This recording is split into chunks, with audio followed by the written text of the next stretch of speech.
Hey guys, Brittany here.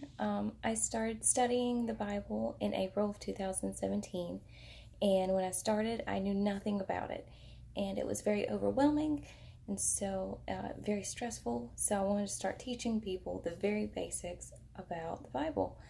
So this is for people just starting out. It's just an overview, no explanations or anything. Um, just people for people starting out so they can know where to start. Um, as you see, I'm in a different place this week because my kids have taken over the living room watching a movie, so I got shunned into my bedroom. So if I have to stop, so sorry. Um, so last week we looked at Jesus' childhood and learned all about that.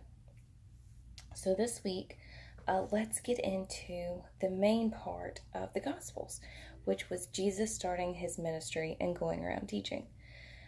So around 27 BC, Jesus was about 30. He went and he got baptized by John the Baptist, who was actually his cousin. He was born just a few months before him in the Jordan River.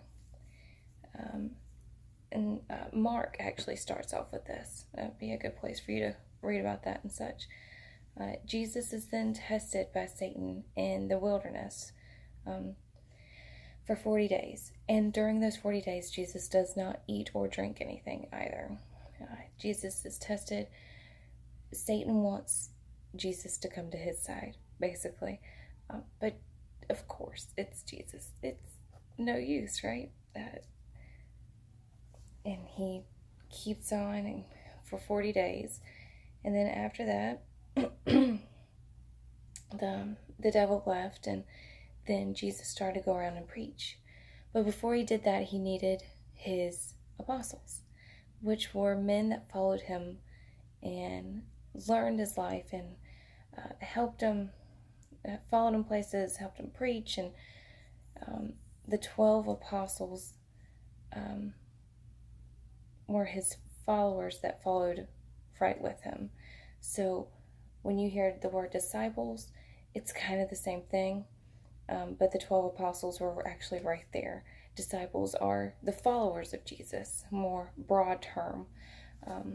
And Jesus' 12 disciples were Simon called Peter, his brother Andrew, brothers John and James, sons of Zebedee.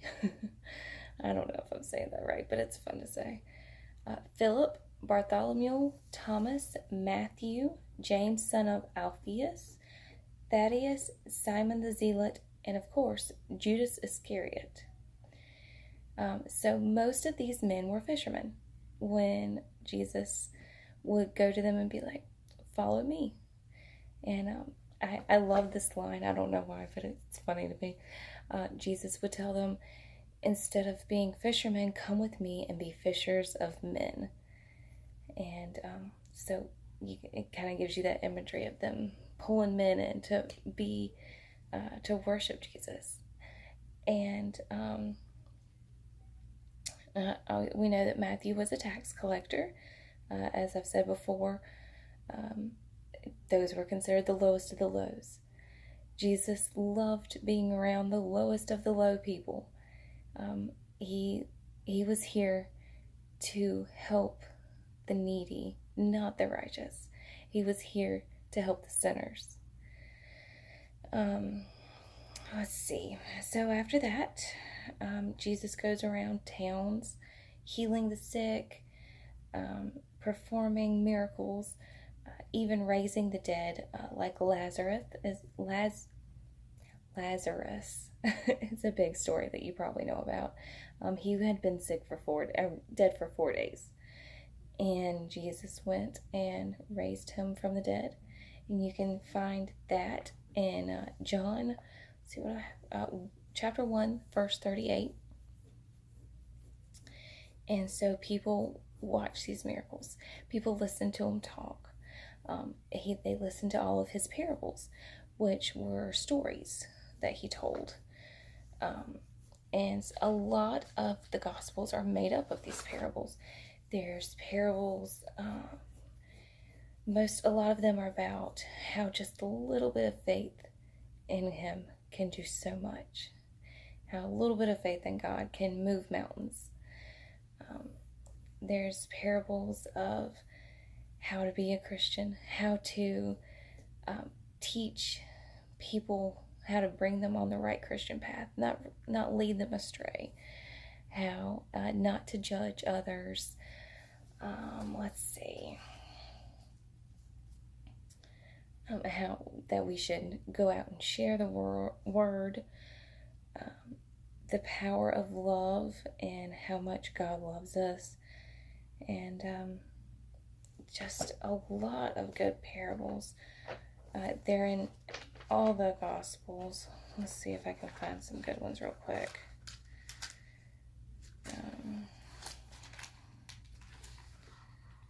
Let's see. The parable of bags of gold. The sheep. How if a shepherd has 100 sheep and one wanders off, is he going to just stay with those 99, or is he going to go look for that one? Thing is, he's going to go look for that one. They're always going to go look for that one, and that's what Jesus does.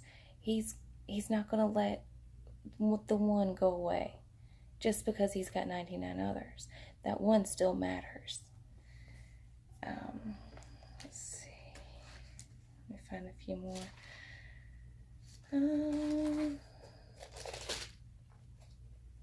The parable of the tenants is a good one. A lot of these are difficult to understand starting out. There's a lot of things you can Google and a lot of sites you can trust to help you too. But a lot of these have like different things being God, different things being Jesus, different things being believers. The parable of the vineyard. Let's see.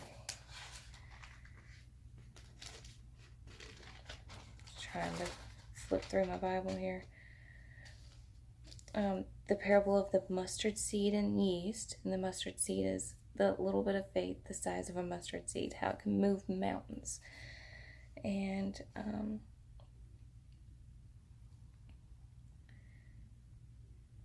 he uses yeast a lot because it only takes a little bit of yeast, works through all the dough, and then it's just spread throughout.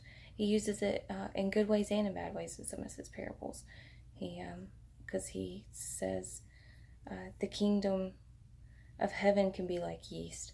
But in another part of the Bible, he mentions the Pharisees' teaching being like yeast too, and not to let it get to the disciples. But anyway, you can look through all the Gospels and read through his parables. Maybe try and find one that you really like this week. Let's see. I wrote down the chapters that they're all in. It's most of it. Matt, chapters 3 through 20. Mark, chapters 1 through 12. Luke, chapters 3 through 18. And John, chapters 1 through 11. Most of those contain the parables and him preparing his ministry. Let's see. Next week, we will talk about why everyone hated Jesus so much. Because it was really confusing to me when I first started reading.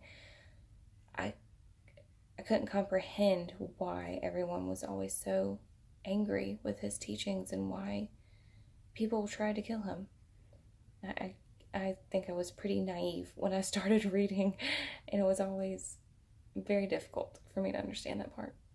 So, that's next week. Thanks for joining. God bless.